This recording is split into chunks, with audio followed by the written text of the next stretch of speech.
Hi, everyone. I'm Chad Rixse, the Director of Financial Planning and a Wealth Advisor here at Forefront Wealth Partners. We all know 2022 has been a roller coaster of a ride for investors like you. If you cashed in on the stock market's record performance or sold your home for a large profit, but have then watched your investments slide in the last few months, don't worry, you're not alone.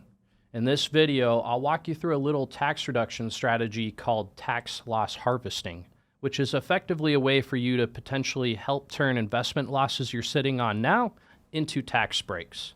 This video gets into some pretty technical stuff, but we'll keep it as simple as possible, and I'm always here to help in case you have additional questions. So let's dive in. When it comes to your investment portfolio, selling an investment for a gain is great, except for when it comes tax time and Uncle Sam wants his share. However, you can lower how much capital gains tax you owe by selling assets for a loss if it makes sense for your overall investment strategy.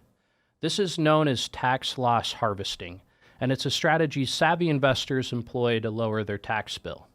But it can be a little bit complicated, so you want to keep these three things in mind.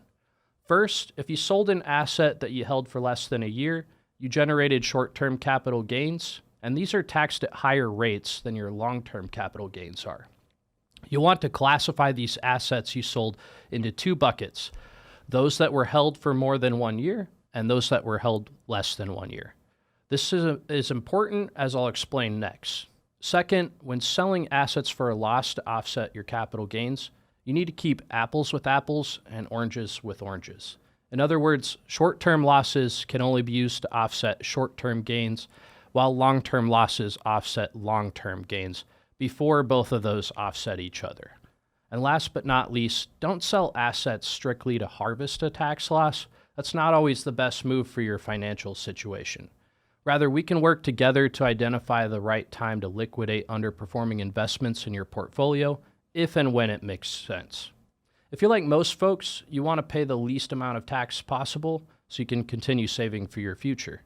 Techniques like tax loss harvesting can help make that possible, but it's important to first look at your overall financial strategy and everything else going on in your financial life and tax picture to see if it actually makes sense for you this year. If you have a question about what I've discussed here, or you'd like to speak personally with me about your particular situation, please use the form below to send me a message and I'll respond promptly. Happy harvesting!